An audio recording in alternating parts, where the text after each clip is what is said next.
Hola, buenos dias, gracias. Now that's for all my Spanish subscribers. Now I've received quite a lot lately in the past week or two. A lot of people from Spain and certainly with Spanish names. So again, muchas gracias. I really appreciate it, and I'm glad you've popped along and been watching my videos. So what I'm going to be doing today is, like I mentioned at the end of the pen turning video, is I'll be showing you how a blind wood turner sharpens his turning tool. So I'm just going to do a few tools today.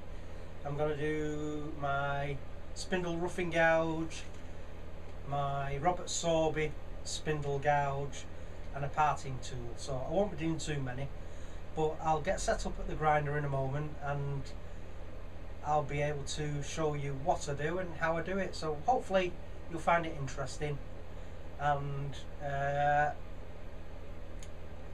you'll be able to maybe learn something from it, you know, especially some of the safety tips. So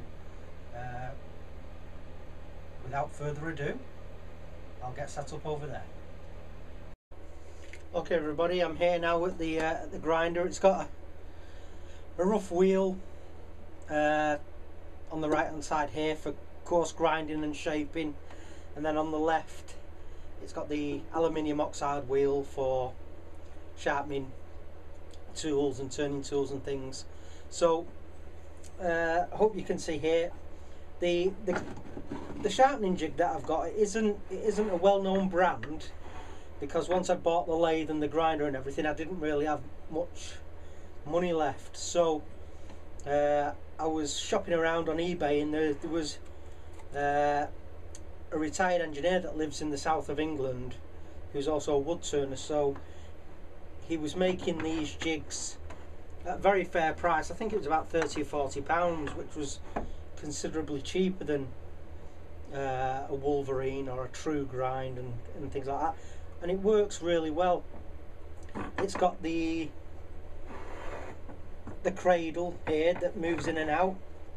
Yeah, you won't be able to see it round on this side just yet, but there's a locking nut. So this travels obviously through a hollow section of square tubing, and then the other part of it is the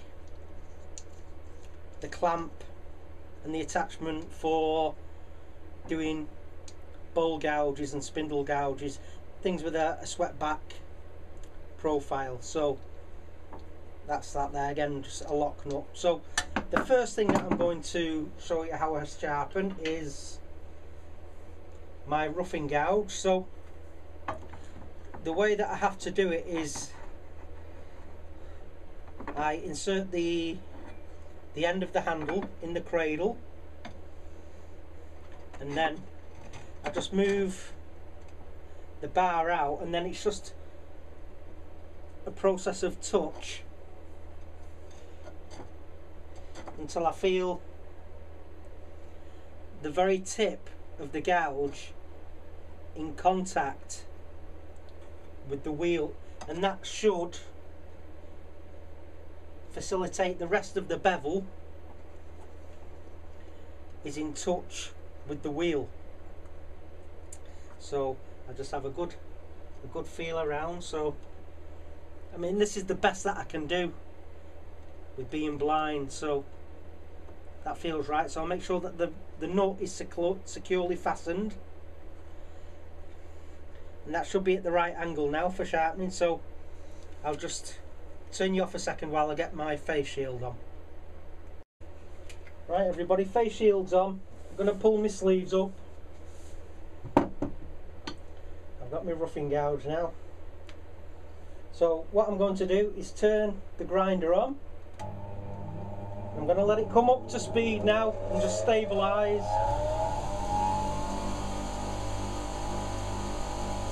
So that's running at full speed now. So I feel for where the cradle is, put the roughing gouge in and just gently lower it down. Make contact and just gently rotate it.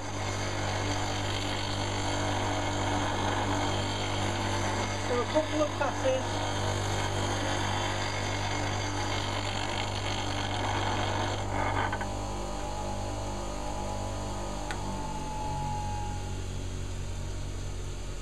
And hopefully, I don't know if you can see, I'll just wait till that grinder stops.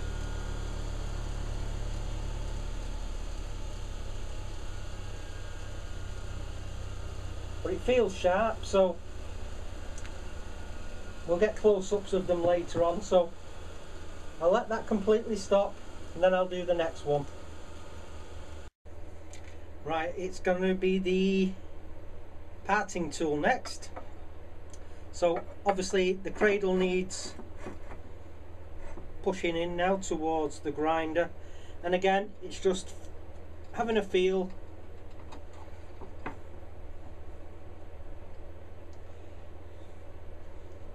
Until I'm happy with the points of contact on the wheel, and I think it's sitting on that angle, the bevel.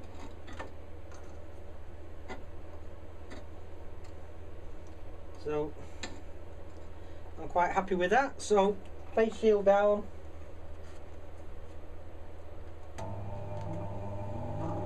turn the grinder on, up to speed again, in the cradle, lower it down slowly,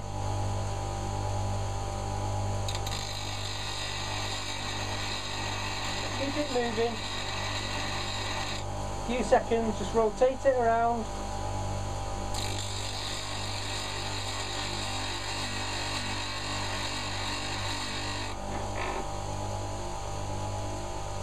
Have a feel of that. Now I can feel, just give it a couple more seconds on either side. Again, remove it, turn that off, and now that does feel very sharp to me now, that. So I'm happy with that. So we'll be back in a second for the spindle gouge. Okay, so what I've done there now is I have just, let's just get my bearings. I have just put the spindle gouge attachment on, slipped it over the bar, and then this piece of wood here is set at 2 inches, and then I just hold it in place and lock it down, so I know that every time I come here and set it for 2 inches and then put it on the grinder, I'm getting consistency. So again, it's the best that I can do, and I think it works pretty well so far. So I'll put the camera back in the tripod and then we'll give this spindle gouge a sharpen. Okay everybody, I've just had this in the cradle now, and I've set the bevel, the distance for the bevel. So what I need to do now is just turn the grinder on and show you how I do a spindle gouge.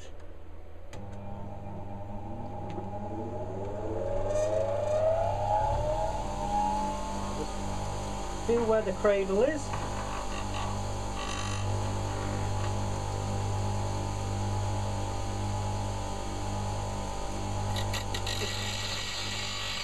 Gentle pressure.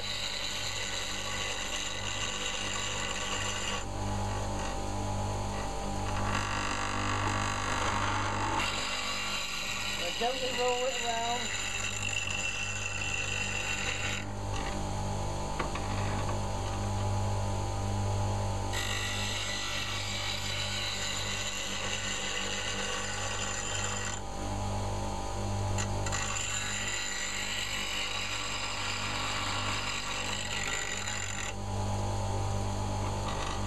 Give it another go, one more pass.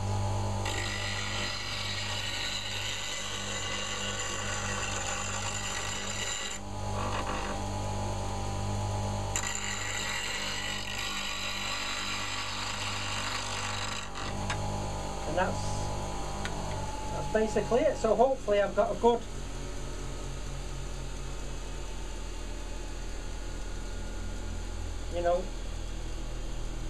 actually I can just feel a bit of a facet there on this. Which side is that?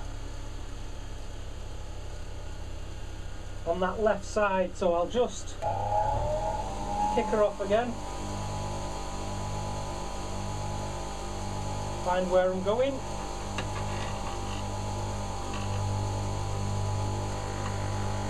Make sure she's in the cradle.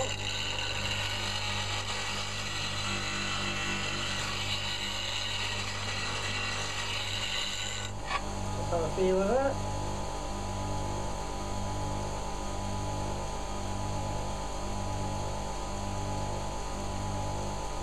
I just think that right hand side needs to come back a bit more, that right wing. So again, nice and slowly.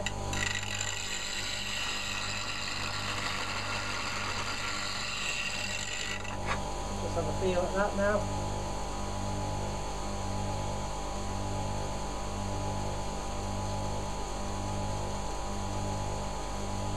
Yeah, well, I'm quite happy at that, and I think that's the best that I'll get. So let's have a closer look at these now.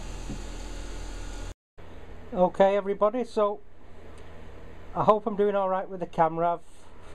I'm doing the best I can for you folks, so please be patient with me. So let's just, right, so I know where the tip is there now, so if I just move my finger back, so as you can see, that's the, I gently turn that now. I hope I'm keeping it in focus and in frame. So that's, just rotate again, that's the sort of like the bevel I've been able to achieve with that, the spindle gouge. So if I just put that back down now.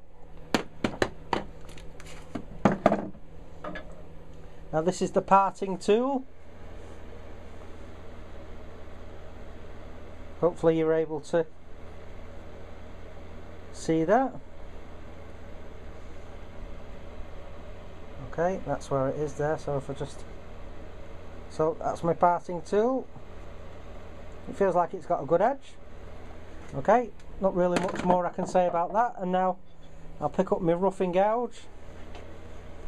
Got my bearings. Okay, now this is my spindle roughing gouge.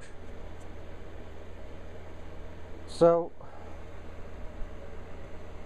it's got a very good edge on it, and I hope I've just got a single facet on there, but if I haven't, it's tough because that's the best I can do.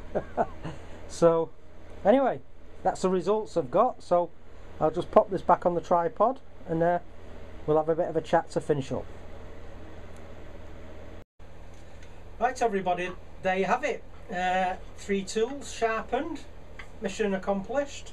They've all got nice sharp edges on them now, so should be able to do some more work with them. So before I go, I'd like to just sort of like talk about the safety of what I've done. Obviously now that machine scares me a lot more than my lathe.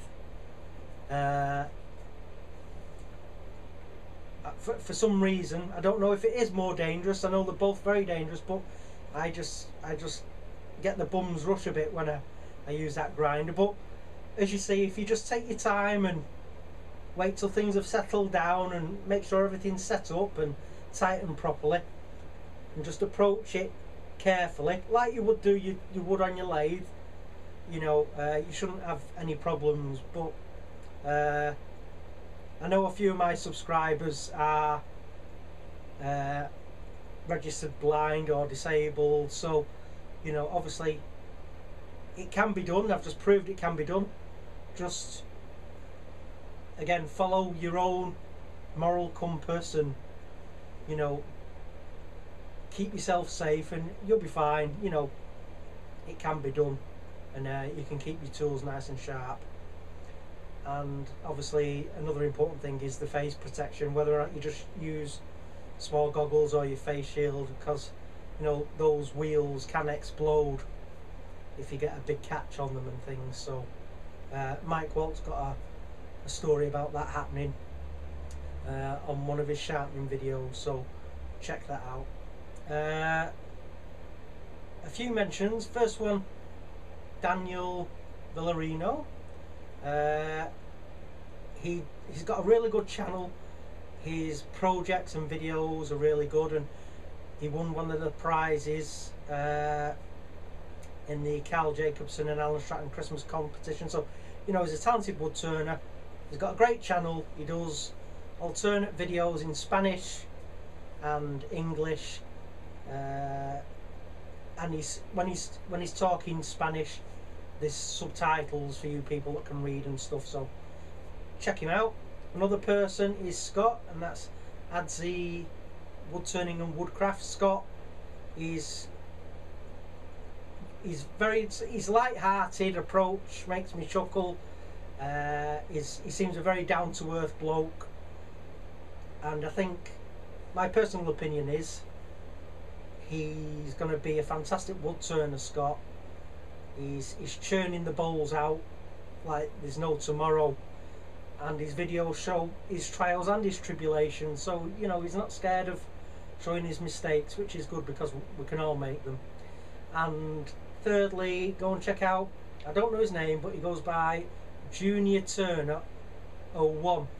He's a young English turner, and he's been putting out some videos in the past week or so, and after his first video where he did some mushrooms, his tailstock broke on his lathe. So just excuse me a second, the phone's ringing. Sorry about that. Junior Turner 01, English lad, broken lathe, but he's done some mushrooms and he's done some great safety advice and advice about sanding your work and finishing your work, picking equipment and things like that. So it's the future of wood turning, so I think we need to lend him all our support and, you know, best wishes. So get over to Junior Turner 01, subscribe and give him plenty of encouragement. Over to Adzi Wood Turning and Woodcraft, and Daniel Villarino. So they're my 3 shout outs. Hope you enjoyed the video, and I'll catch you all the next time. Thanks everybody. Adios amigos. Hi everybody, me again. I've just listened to the playback of the filming, and Charlie's told me that I've got them last 2 scenes out of focus again, so I apologise and I'll do my best to sort it out. Sorry everyone. Bye.